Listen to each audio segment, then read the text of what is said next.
Welcome to the Project Zion podcast. This podcast explores the unique spiritual and theological gifts Community of Christ offers for today's world.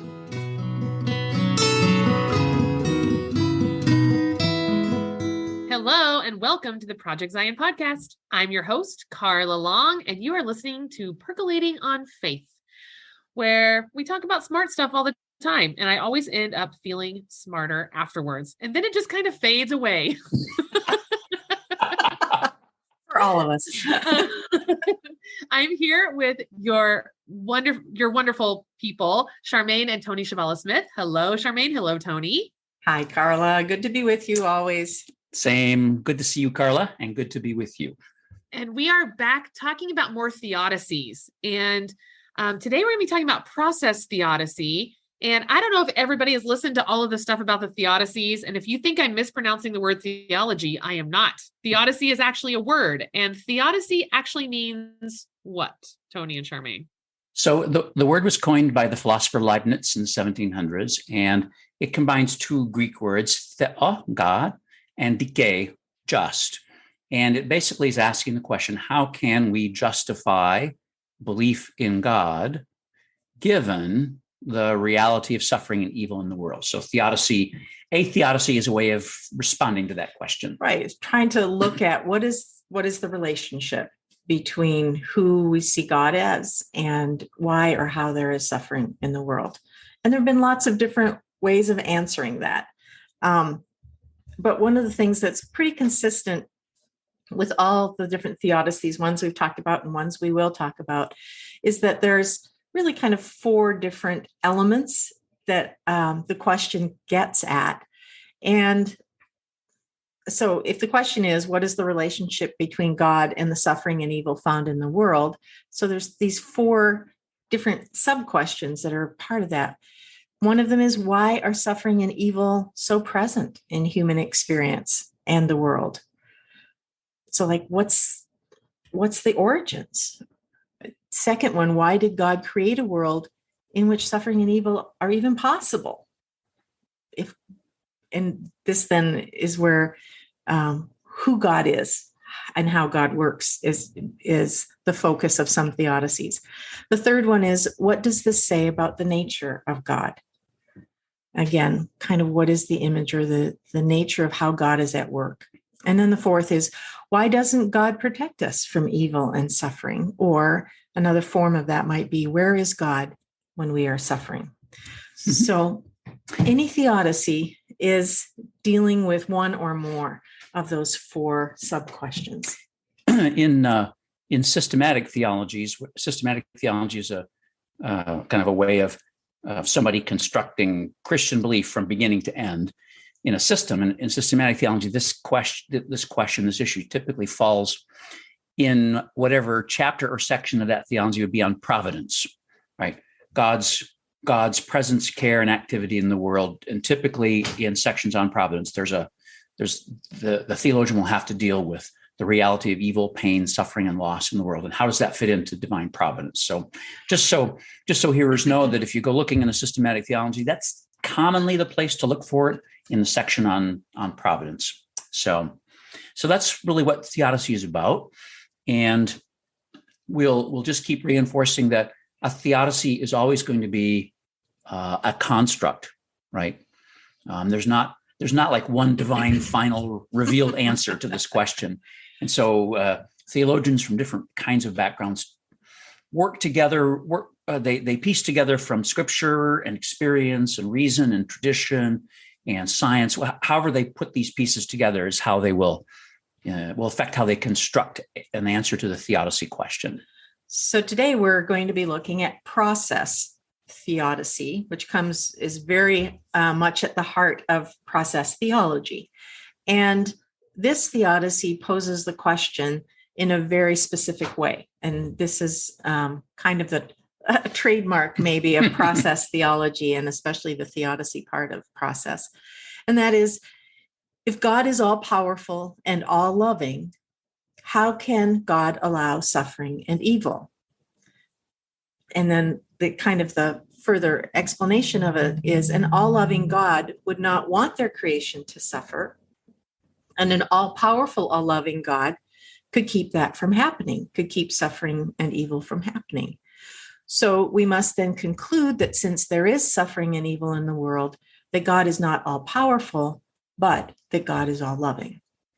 So that's kind of the question and the answer in the process theodicy approach. So maybe a place to go on then from there, say, where does this theodicy come from? And actually, the way Charmaine just construed it, it can trace itself back to a philosopher and mathematician. Mathematicians are in Carla's bailiwick. So I don't know if you've ever heard of the British mathematician, philosopher, Albert North Whitehead, 20th century figure. You've heard of him? Thumbs up. Yeah. Yay, good. Okay. So Whitehead is the originator, I guess we'll say the originator of the philosophy that process theologians typically rely on. So he, as a philosopher and mathematician, he was interested in that branch of philosophy called metaphysics. And traditionally, metaphysics is part of philosophy that wants to explore the nature of reality. What does it mean to be? Why are there things, and so on? That's a philosophical question. It's sometimes called ontology, which is a Greek word for thinking about ontos, being, thinking about the nature of being. But so Whitehead was influenced by modern evolutionary science as it was understood in mid-20th century. And what he came to think was that the whole Western tradition of philosophy and theology was dependent on old Greek understandings of reality based on being, right? Being is sort of a static kind of category. And he said, well, that's not a good way to make sense of reality, because reality, as we now understand it, is always in the process of becoming. So that's evolving. Right. Yeah. Mm-hmm. Right. Everything's in process. So I don't want to confuse this process with like processed cheese. That's a different category of deliciousness. It's not Velveeta? Okay. No.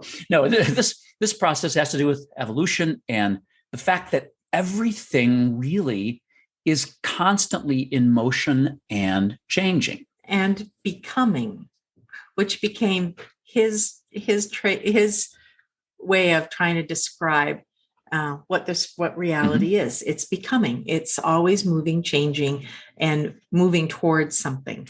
And so, as a philosopher, Whitehead also held that this must apply to God too, right? And so, then what happened was various theologians, primarily Protestant theologians, picked up on Whitehead's thought and began to try it out in terms of explaining Christian beliefs about God, creation, and so on. And they found it they thought applicable to the question of theodicy. So that's where this got started. And so one of the elements there is that since God is still becoming, then people, creatures, can have some input into what is becoming, mm-hmm. how the world is. So both God and people and the future is all still in a becoming form. Right. God and the world, or God and the universe are interrelated and interactive, and they affect each other. This has been kind of a key theme in lots of process theology. God is not imagined as outside of this process, but inside it and affected by it. And we'll say more about what God can and can't do here as we go, but this is the starting point for it. So becoming applies to everything, we'll say. So then a process theodicy, and there's different thinkers here. There's quite a few different thinkers, most of them American. This has been a theology that's been popular in certain American circles, but process theodicy responds to the problem of suffering and evil by affirming first that God is absolutely good and loving, but is not all powerful. So in terms of that equation, they say this, it can't be both X and Y. One of them has to go. And so if we say X is good and all loving and Y is all powerful, then the equation won't work out. And so we have to drop Y. So that's part of process theodicy's way of thinking about this. So in this theodicy, love, which is God's nature, since God is all loving, this kind of love always allows the freedom to choose and the freedom of self-determination. So things are not predestined. Things are not, like a puppeteer. Our lives and futures are not determined by something else.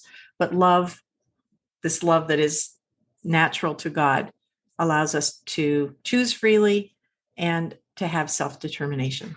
And so that means, Carla, that if you step out of your back door in your house in Utah and are bitten by a Western diamondback rattlesnake, God can't stop that, because the rattlesnake is part of the ecosystem. You are part of the ecosystem, and the rattlesnake has its own self-determination, and you have your own self-determination.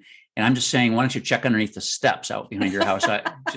That's what you can do. Wait a second. Even in Utah? You mean? Just kidding. So, in other words, God is present in the midst of all things, but does not intervene in things at all, right? God is present.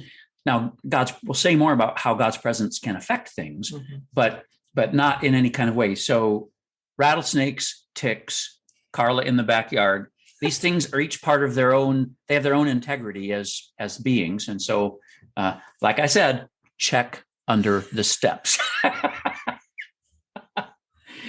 So that's part of the love. Love is the central theme of process theodicy, and yet love is in no way coercive or determinative or anything like that. So process thought and the theodicies that are derived from it imagine that God is developing with us through this journey as ever more complex forms of life and relationship emerge in the universe. God and the world are interdependent in this model. So this theodicy does not believe that God has a kind of pre-existing end game in mind. Like that somehow there's going to be a final overcoming of evil. Process theodicy rejects that idea. And it's an ongoing process. The universe and God are in an ongoing process in which potentially greater and more just forms could evolve depending on how all the partners act in that relationship. So there's many possibilities, not a predestined final one. That's a way that the system preserves the idea of the freedom and self-determination of creatures. So then there's a question about, so what is this love that God is? What's the nature? What's the characteristics of it?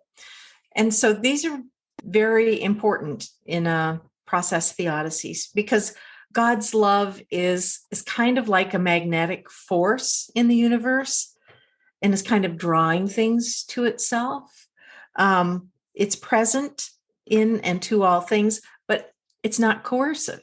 So it's not forcing you to come towards it, but it's very invitational. But that idea of you think of a paperclip and a magnet, and there's a place at which the paperclip doesn't just snap right to the magnet, but it's affected by the force of the magnet, and it can slowly move towards the magnet, but it could just stay where it is as well. So it's the sense that it's invitational. God's love is invitational, not coercive.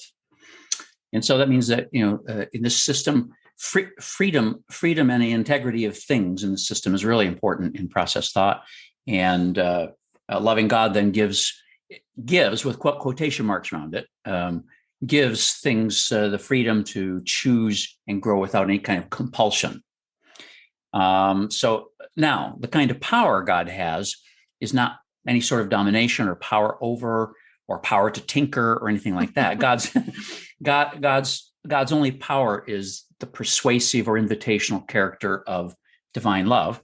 So God doesn't force God's self on anything or anyone in the system, but always kind of beckons or invites to greater possibilities. right? So there's some process thinkers like Schubert Ogden in his book, The Point of Christology, who would argue that the only literally true statement we can make about God is the statement, God is love. And Ogden, I think, means that literally, God is love. That in this universe, there's this thing called love, and it coexists with other things. It's different from them.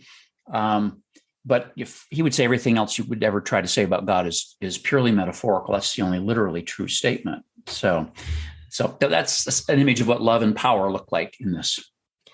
And so then how does this love work? So God's love, or God as love, means that God shares in creation's suffering. This love wants to be in and through what's happening. So in this way, all suffering affects God. And in process thought, God is a fellow sufferer or our co-sufferer. So when we are in times of struggle, when there's evil going on, the awareness is that God is with us in that, and that God's love gives us freedom to respond in new ways. So then, in process thought, what does it mean that God is creator? And here, it's not any kind of traditional view of creation where God has said, let there be, and things are. It means that God and pre-existing stuff have been in a relationship forever, and God's presence, God's mind has lured or invited things into fuller and fuller degrees of development and growth. Along with this, though, there always was the possibility for evil and destruction. So that's not something God can simply change, right? It's part of the process. As long as there's choice, there's possibility. Right. And of evil or greed or hate or whatever. And then also, like for the non-human creation, the possibility of extinction, and though increasingly possibility for the human creation as well. But like the dinosaurs and stuff like that. The God does not stop meteorites from hitting the Yucatan Peninsula and wiping out, utterly changing the face of things by wiping out vast scores of dinosaurs in whatever era that was. Not one I was living in, Carla. I just want to reinforce that. But, it was a long time ago. You sure? Yeah. Pretty sure? I'm pretty sure, Charmaine. So process thought, going back to Whitehead and then process thinkers, they have rejected the classical Christian doctrine of creation, that creation was creatio ex nihilo, creation out of nothing, that the whole of existence came into being out of not a primordial thing, but out of nothing, right? They reject that idea. And so there's the sense in which process thought is a little more dependent on something like Plato, the philosopher Plato, whose view of the origin of things is more of a making. Like Plato had this idea that there was a divine sort of mind he called the demiurge, or craftsman, how you would translate it from Greek, that the craftsman was slowly taking pre-existing stuff and kind of forming it into new forms, and we'll say in kind of a long artistic process. So that's process views of creation seem to me more akin to that than to some of the classical Christian ideas.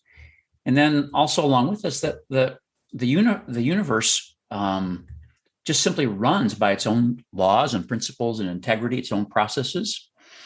And God doesn't micromanage the universe in a process thought. Like God is there, present, embedded in it, but not as a micromanager.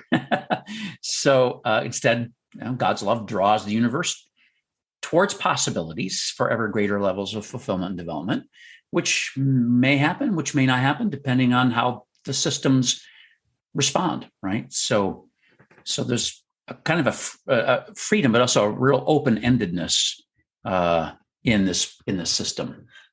So we have just a couple more of the kind of characteristics of this theodicy. Meliori, who we've talked about many times, says of process theodicy, there are some things God is unable to do in this theodicy, such as prevent the Holocaust or stop a runaway car from killing a child in its path. And that's on page 133. And so Meliori is articulating one part of a process theodicy, the side that says, well, God isn't all powerful. God can't intervene, doesn't intervene in a number of different ways. So it's not that God doesn't care, but rather that God's power is limited in this theodicy. So this honors the integrity of everything that's other than God. It lets it be what it is.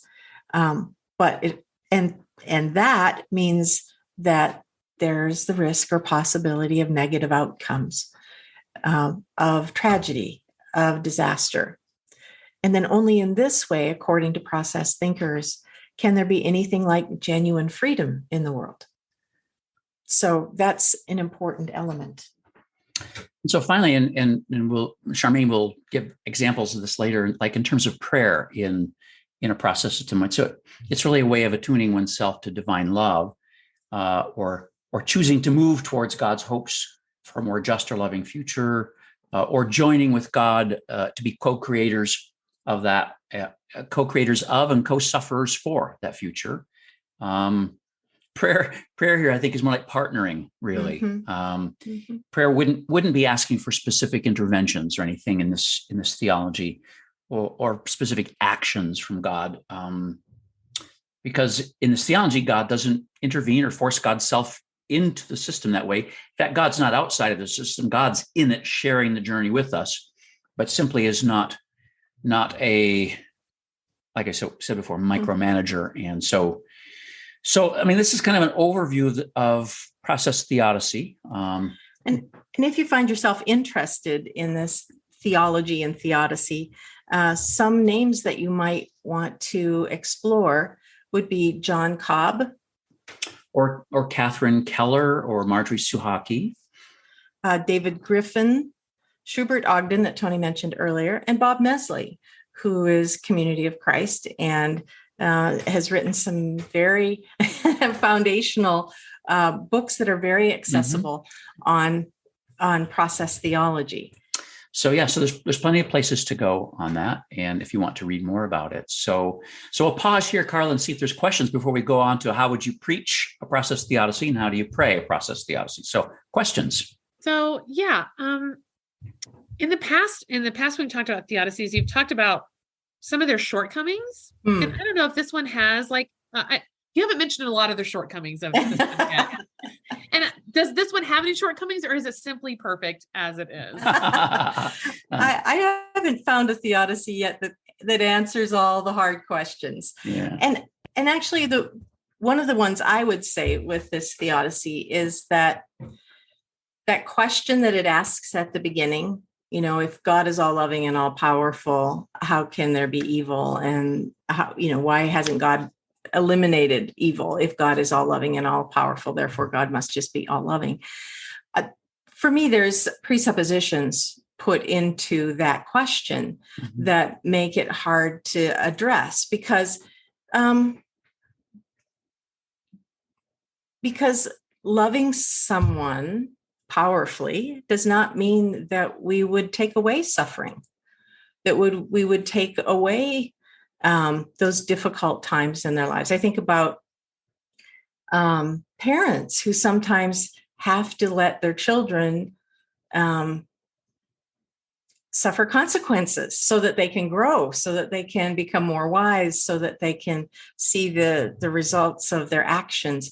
And so in that way, suffering by its very nature is not necessarily evil or bad or should be eliminated. In fact, it's part of our growing process.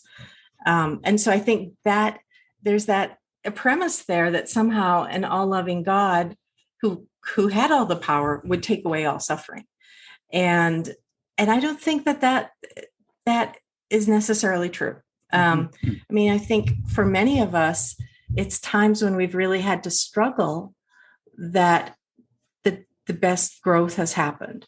the deepest growth, the deepest understanding. And think of your classes with us, Carla. Yeah, there we go. That's anyhow. So, there's that kind of thing that we don't have to necessarily think of all suffering as evil, and therefore something that should have been eliminated if God had power. So I think that's a false equation, a false equality there, that God being all loving and all powerful would have gotten rid of all suffering and evil. Because, that's another part of humanity, is that we have in us both, right? We have in us goodness and we have evil. We have this, and sometimes there's more of one and more of the other. And, that's part of what is the nature of humanity. So this would kind of rule that out as well, I think. Yeah. And, I, the theologian thinking about this, would say a couple of other weaknesses of this whole approach. One is that one has to be very careful about letting an externally derived philosophy tell Christian faith what it can and can't say. And I think that's what's going on here. I think that's a problem. In other words, Whitehead creates a metaphysics that are interesting and connect certain kinds of dots. But then if you say, we're gonna filter Christianity through that philosophical system, and anything that doesn't come out is wrong, and anything that doesn't fit it, right? That's gets sheared away. Right, exactly. That has always been a risk and a danger in Christian theology, and I think this particular one, that's a really serious risk with it. In other words, we let Whitehead tell us what power is, and let Whitehead tell us what love is, and then we say, well, therefore, in Christian thought, Christian faith, Christian theology, we can't say X, we can't say Y, and can't say Z, and it's like, well, says who? I guess says Whitehead, but why? And so that's one thing. And then another problem is that if you take this system seriously, it doesn't solve the problem of evil; it eternalizes it.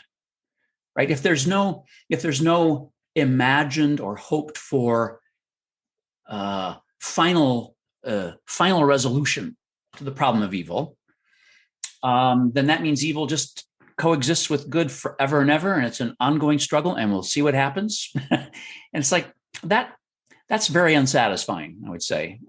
But anyway, those are some weaknesses I would see. And I think one other one that is a little bit more hard to nail down is that it can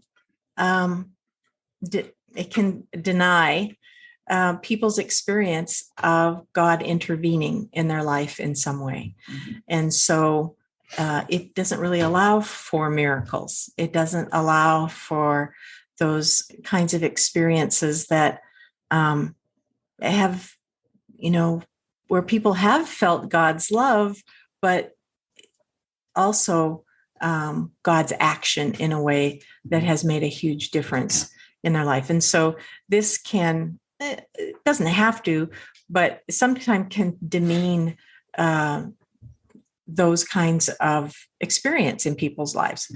Mm-hmm. So that would be the other part of it, is that, the long Judeo-Christian tradition has this sense of God being with us, yes, but also acting to help us know who God is and to know how to live better in the world.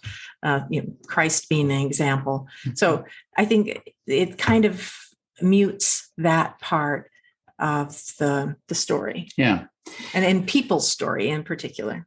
Also, I can say that there are Christian theologians like William Temple, a famous Anglican theologian, archbishop, philosopher of religion, and so on, who read and understood Whitehead, but took him a totally different way and did not and saw where to say, I don't think so here. Right. And so more nuanced approach. Yeah, more nuanced approach, who was able to use the good things from Whitehead's philosophy, but also push back on things Whitehead claimed or said about God and so on that didn't really fit the best that we know of God's revelation in Christ. So, but hey, you know what? Every theodicy we have gone through, and the one we will go through in our final one in the series, they all have weaknesses because they're all constructs, right? They're not final answers. They're ways that people construe the resources of tradition and experience, scripture and reason, to try and deal with the real problem of massive human and now ecological suffering. How do we think about that if we believe in a God of love and a God of grace and power? So any other questions, Carla, that come up for you? I don't think so. I think that you've done a really great job of describing what a process theodicy is. And I appreciate hearing the shortcomings too, because, people who are listening to this, they might jump on the bandwagon and be like, oh, this is exactly right. This is exactly right. And if they can't see that there are things that don't quite work out exactly right, then they might just have blinders on. So I think it's super important to talk about the good, the bad, and the ugly. Right.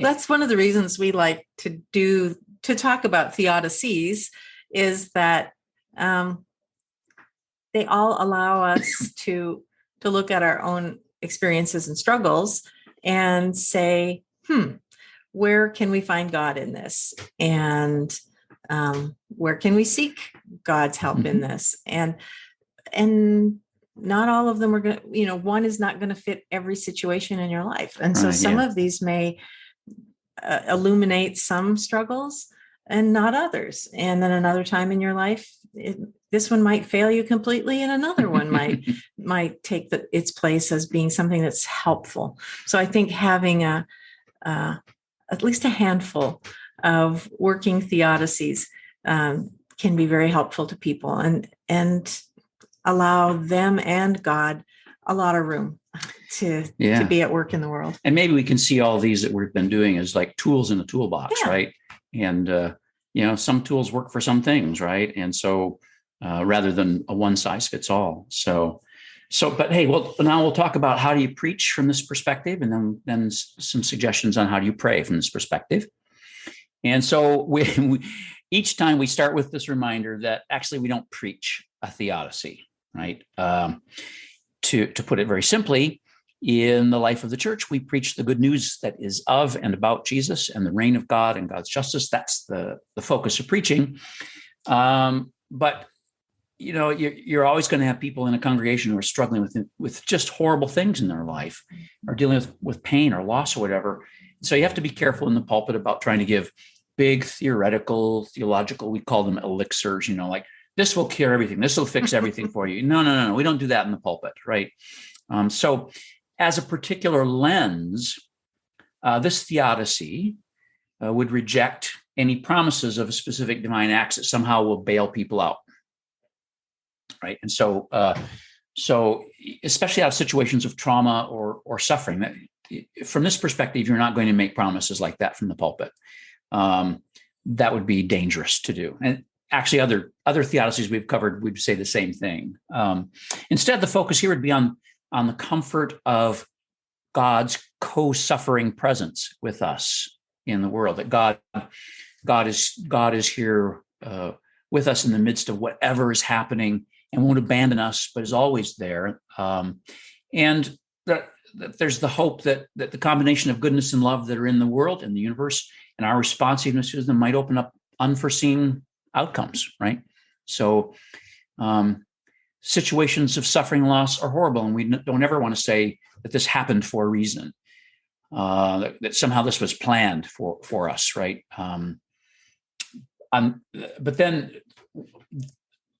every situation of suffering and evil, we would want to affirm that there are possibilities beyond that we can't see. And so process thought would always say that there's movement and change and becoming that we can't yet see in the situation of our present moment.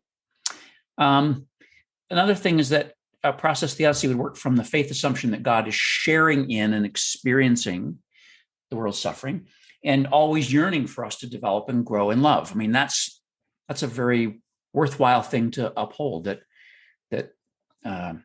we have a partner in our journeying and struggling that's always beckoning or calling us to pursue new possibilities with God.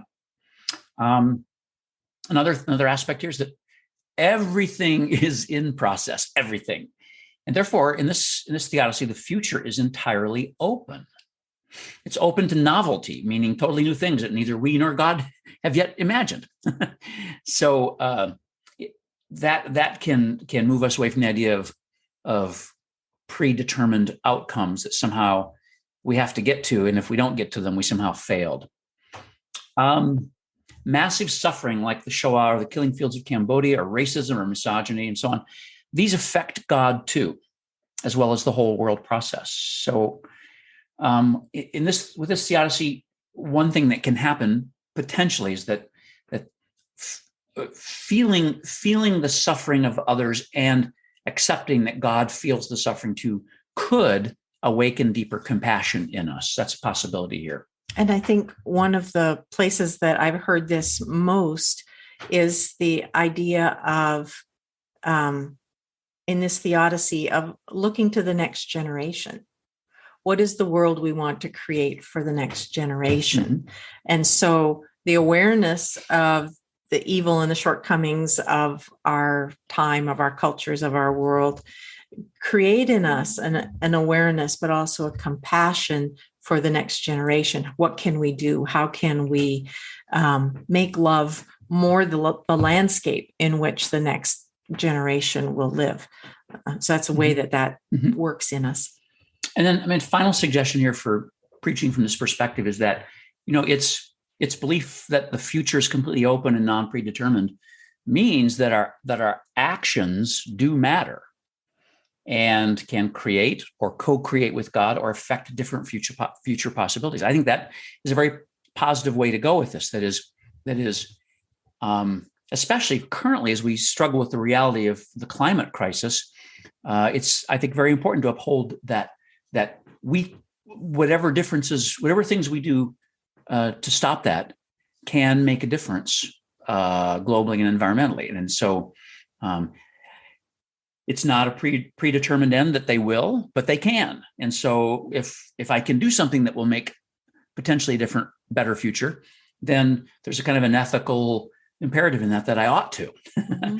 So those are some ways to preach from this perspective. Right. And there's a kind of vibrancy and hope in it too, that I think can free up people to not be just under the cloud of doom that's been pretty easy to be under, and to say, wait, how I think, how I act in the little ways makes differences for what the future can be. And one other thing I just thought of here is that from a process perspective, you never long for the good old days. No. Right? Because the good old days they were in a process of changing and moving and becoming too. So we have to be careful not to glorify a sacred past so much that somehow the future couldn't ever be that good. There are endless open possibilities for where we can go from where we've been. So that's another possibility there. So, any questions, Carla, about how to preach process theodicy? No, but I really appreciated that last point that you said, that there's no such thing as the good old days. That really helps to kind of cement in my mind what this actually means. So that was very helpful for me. Like moving forward. It's all about the moving forward. Yeah. Yeah. I mean, would you really want to go back to junior high? Well, not me. Well, no, but I will say that the older I get, the more I think, gosh, I wasn't very kind to my younger body, was I? There is that. Yes. So what are some ways to pray a process theodicy? And just as I was trying to write these out and trying to keep all those ideas in my head, I realized that praying for help is not kind of foundational for this. And it kind of helped me realize how much that may be part of my language at different times. So that was an interesting exercise. So here's some that I think will capture a process theodicy. Loving God, I sense your call to invest in the world so that justice and peace for all can affect the lives and relationships of more and more people. That's kind of like a beginning sentence, and you could go from there. Another is, God, in this time of suffering and pain, there is comfort in knowing that you are here and living it with me. May I be attuned to your love and give it room to bring hope and healing in each day, even or especially when things are difficult. And another, God, I am so angry at the injustice of, fill in the blank, for whatever it might be. I want to use what I know of your love to replace hatred with hope in this situation and to bring justice in this unfinished world.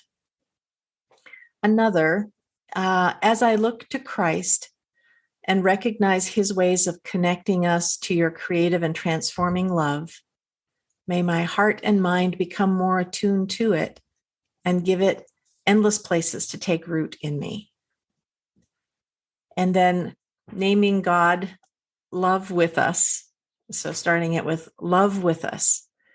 Thank you for accepting me as I am and inviting me and all creation to face the challenges of our time and to be open to the unimagined possibilities. ... So those are some ways that this theodicy could enrich our prayer lives.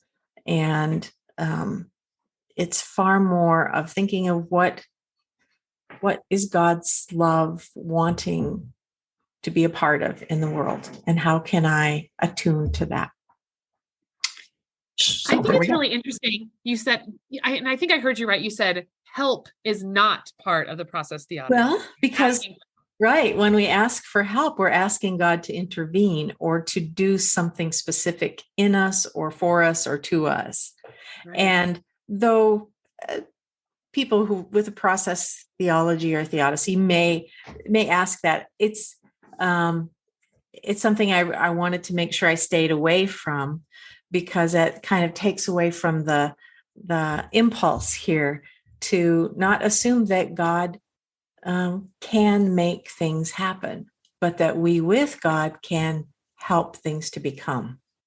So it was a good shift inside of me to have to make. Yeah. I mean, I think that would be kind of hard. I mean, I don't know how everybody prays, but it seems like most people when they pray, and you know, there's a whole lot of ways to think about asking God for something. Are you asking God for God's help? Or are you asking yourself to be more aware, whatever? Exactly. But there's almost, in a lot of prayers I hear, there's that help aspect. Yeah. So that's super interesting to think that it shies away from that. Yeah. Yeah. And I don't, and that's why I think exploring these theodicies can actually expand our understanding of God and add some more facets to it, some other dimensions to it, and maybe help us realize where we are in ruts with our understanding of God or prayer, or what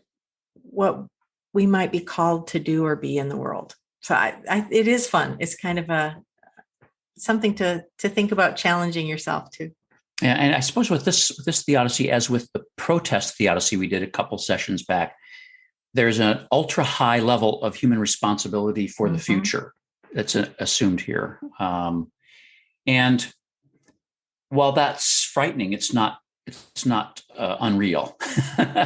In other words, there's a sense in which we really ought to imagine that the future, we have extreme responsibility for the kind of future we create. So there's as I mentioned, there's a kind of an ethical imperative in this for taking seriously what's happening and what ought to be different.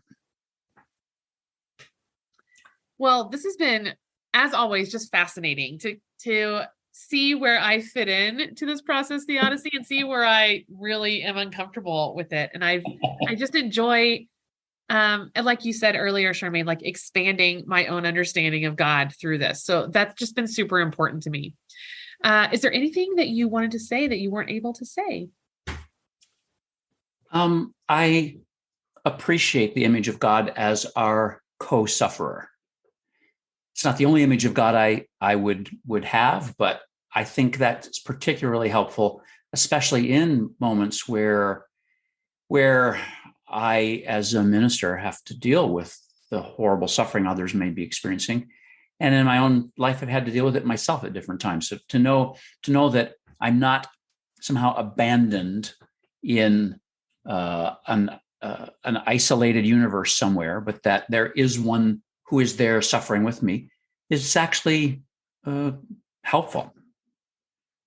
Yeah, and I appreciate the forward-looking part of this, and that there isn't judgment on people who are suffering or who have had evil in their lives in some way, however you want to define that. But I think that's really helpful for people who may have grown up with a lot of guilt of not being enough, and that somehow they should have turned out differently, or they should think differently, or their faith should be whatever, different. This allows for all the parts of our lives, the successes and the failures, to be part of the becoming that God is a part of. And just because there's something bad happening in our lives does not mean God has deserted us. In fact, God is there trying to help us figure out how to let love affect it in ourselves. So I think that's a very positive piece of this in a world where there's so much guilt and shame being passed around. Thank you for that. Thank you so much for your knowledge on this, and thank you for sharing that knowledge. I really appreciate it. And I think that we have one more theodicy to go. Yes. Our last one will be on liberation theodicies. And we say theodicies there because liberation theology ought to be plural. There's feminist, mujerista, African-American, First Nations, Minjung from Korea. There's all kinds of liberation theologies, but they share some common features when it comes to the theodicy question. So that's what we'll deal with next time. Wonderful. I'm really looking forward to it. As always, thank you so much for this. I really appreciate you too. You've been wonderful.